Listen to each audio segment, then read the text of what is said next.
Hola, en esta nueva serie de videos de personajes que han sido claves para el desarrollo de la ciencia y el mundo como lo conocemos, voy a contarles la historia de un personaje que fue bastante importante para el desarrollo de la entomología, que es el estudio de insectos, pero también de otras disciplinas que ya les voy a contar más adelante. Ella es María Sibila Merian. María nació en Alemania en 1647 y actualmente es reconocida por su capacidad de combinar ciencia y arte de tal manera que la convirtieron en una de las ilustradoras científicas más importantes de todos los tiempos, aunque como vamos a ver en su tiempo fue bastante ignorada, sobre todo desde el ámbito científico. Antes de empezar con la historia de María Sibila Merian, quiero que entremos un poquito en el contexto de la época. Resulta que durante el siglo XV no había un conocimiento básico sobre los insectos. De hecho, a la mayoría de las personas le parecían asquerosos, insignificantes y que realmente no valía la pena estudiarlos. De hecho, la mayoría aseguraban que los insectos eran el resultado de la generación espontánea, o sea, creían que la vida surgía de la materia inanimada,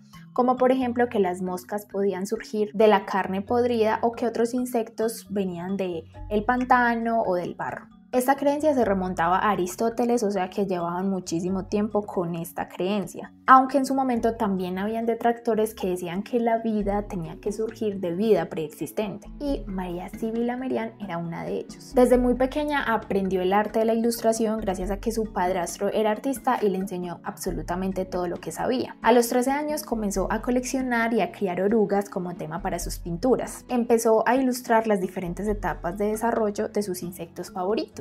Dedicaba horas a observar e ilustrar cómo cambiaban las orugas y cómo emergían las mariposas. Para nosotros hoy en día es muy fácil describir cómo es el ciclo de vida de una mariposa, ¿no? Todos pensamos en los huevos, que posteriormente se convierten en hermosas orugas, esas orugas se convierten en capullos y de estos capullos emergen las maravillosas mariposas. Pues resulta que en esa época no se tenía ni siquiera una relación entre las orugas y las mariposas, o al menos nadie les prestaba la suficiente atención. A los 18 años María se casó y tuvo 2 hijas, pero su pasión y su interés por los insectos nunca menguó. De hecho, ella seguía estudiando en su propio jardín y le decía a algunos amigos que le consiguieran permiso para acceder a ciertos parques o ciertos jardines para seguir con sus investigaciones. Años después se divorció y es fascinante el hecho de que María encontrara el tiempo para seguir con sus investigaciones. Y es que a diferencia de muchos de los naturalistas hombres de la época, María no podía dedicar absolutamente todo su tiempo a investigar insectos. Como madre de 2, era responsable de la crianza de sus hijas y de mantener el hogar. Así que María tuvo que empezar también a buscar esa manera de poder sostener financieramente su hogar. Esto lo pudo resolver gracias a que empezó a dar clases a las hijas de familias ricas de ilustración, porque esta era una tarea o un arte que era bastante respetada. En muchos sentidos, María se convirtió en un referente y es considerada como una de esas primeras madres científicas tratando de equilibrar los desafíos de su investigación con su vida familiar. Otra de las cosas que ayudó económicamente a María fue la publicación de sus libros. A los 28 años, en 1675, publicó su primer libro, titulado Nuevo Libro de Flores, en donde solo incluyó ilustraciones de flores. Digamos que este libro fue exitoso porque incluso en la época era bastante común pintar insectos y flores para decorar porcelanas y otros objetos, y que era bastante común que las mujeres pintoras fueran bastante detalladas y delicadas en sus ilustraciones. Pero lo que no era tan común era estar tan interesada en cómo vivían, cómo se reproducían y cómo se desarrollaban los insectos y en qué plantas vivían. Absolutamente todo sobre la vida de los insectos era algo que no era común que la gente se interesara. Pero ya sabemos que María era esa persona. Todas esas meticulosas observaciones que hizo María durante muchísimos años vincularon de manera concluyente a las orugas con las mariposas. Al criar las mariposas desde sus huevos hasta el adulto durante varias generaciones, Merian demostró definitivamente que los huevos se convertían en orugas y que esas orugas posteriormente se convertirían en mariposas. Después de todas esas observaciones, en 1679 Merian publicó otro libro que tituló La maravillosa transformación de las orugas y su extraña dieta de flores, una obra ilustrada con 50 placas maravillosas de mariposas, todas en sus diferentes estados de desarrollo y con las plantas de las que se alimentaban. En este libro, finalmente, Merian aclaró en su prefacio que todas las orugas, siempre y cuando las mariposas se hayan apareado de antemano, emergen de sus huevos. O sea, nada era generado de manera espontánea. Fue así como María se convirtió en la primera persona en describir el ciclo de vida de las mariposas. La venta de sus maravillosos libros ilustrados fue todo un éxito y le confirieron una renta lo suficientemente buena como para embarcarse en una nueva aventura. En 1699, a sus 52 años y acompañada de su hija menor de 21 años, María se embarcó a Surinam para estudiar los insectos tropicales, específicamente las mariposas y las polillas. Este tipo de expediciones eran bastante complejas incluso para cualquiera, porque normalmente los exploradores viajaban en grupos y eran financiados por inversores. En este caso, María era quien había financiado su propio viaje e iba acompañada solo de su hija menor, además de que ambas eran mujeres. Así que pinta de exploradoras no tenían por ningún lado. Después de 2 meses de viaje, María y su hija llegaron al paraíso de los entomólogos. Desde el inicio, María se sintió fascinada por la cantidad de insectos nuevos para ella y seguramente también para la ciencia.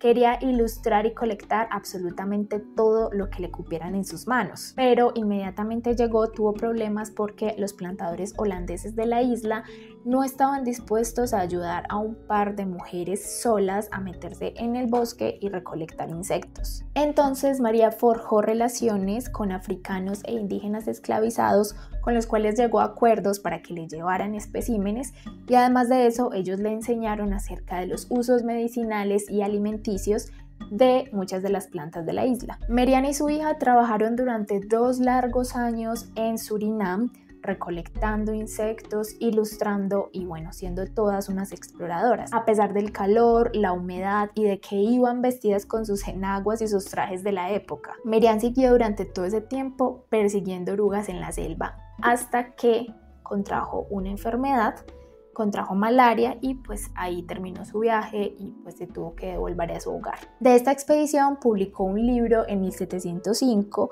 que tituló Metamorfosis de los insectos de Surinam. Las imágenes que Merian había ilustrado en Surinam y también en Europa fueron el principio de una nueva forma de pensarse el mundo natural. Mientras que muchos en la época buscaban clasificar e identificar, que es lo que hoy en día conocemos como taxonomía, ella además buscaba qué tenían en común estas especies y cómo dependían la una de la otra para poder sobrevivir. Ella estudiaba el comportamiento y las interacciones de insectos, planta, incluso de muchos organismos que ni siquiera tenían nombre. En otras palabras, María estaba haciendo ecología incluso muchísimos años antes de que esta se considerara una ciencia como tal. María en su época estaba estudiando sistemas ambientales completos. Todas estas contribuciones influyeron muchísimo incluso en estudios posteriores. Por ejemplo, Carl Linneo, este famoso científico y naturalista al que se le atribuye el desarrollo de la estructura taxonómica con el sistema de clasificación de los organismos, usó muchas de las ilustraciones de María para clasificar más de 100 especies nuevas. 30 años después de su muerte, desarrolló el sistema de clasificación que aún hoy en día usamos. María murió en 1717 a sus 69 años. Hasta casi que el final de sus días, ella siguió ilustrando insectos. La hija mayor de Merian eventualmente volvió a Surinam y desde allí le enviaban nuevos especímenes e ilustraciones a María para que ella siguiera con sus estudios. El trabajo que hizo Merian hace 300 años sigue siendo relevante hoy. Ella formó los cimientos de la entomología, pero además hizo aportes a la taxonomía, clasificando e identificando nuevas especies antes de que fuera una disciplina establecida, y además hizo aportes a la ecología de estas especies. A pesar de la importancia de cada una de sus contribuciones,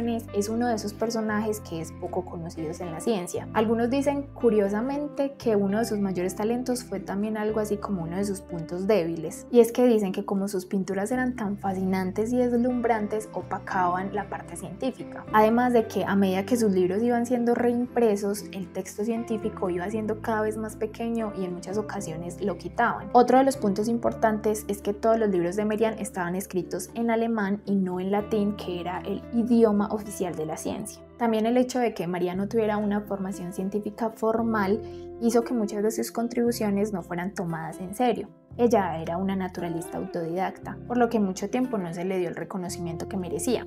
Tampoco ayudó que algunas de sus observaciones sonaran un poco fantásticas. Por ejemplo, ella afirmó que en Surinam vivían tarántulas que comían pájaros y hormigas que formaban puentes con sus cuerpos. Estas observaciones sonaban demasiado extrañas para ser ciertas y creó como cierto escepticismo, por lo que se creyó que eran simplemente fantasías de una anciana. Años después se confirmó que estas observaciones eran verídicas. Aunque gran parte del trabajo de Merian quedó olvidado, la Academia Soviética de Ciencias volvió a publicar muchas de sus ilustraciones a mediados de 1970. Esta institución había guardado el libro de estudio de Merian y más de 300 de sus ilustraciones poco después de su muerte. Esta es entonces la historia de María Sibila Merian, una mujer naturalista científica que contribuyó muchísimo a diferentes ciencias dentro de lo que hoy conocemos como biología y que en su momento fue bastante ignorada, pero pues ya estamos aquí para recordarla y para admirar gran parte de su trabajo. Ya saben que tenemos una serie de personajes que han sido claves para el desarrollo de la ciencia y el mundo como lo conocemos, así que pueden ir a buscar esos otros videos para que conozcan sus historias.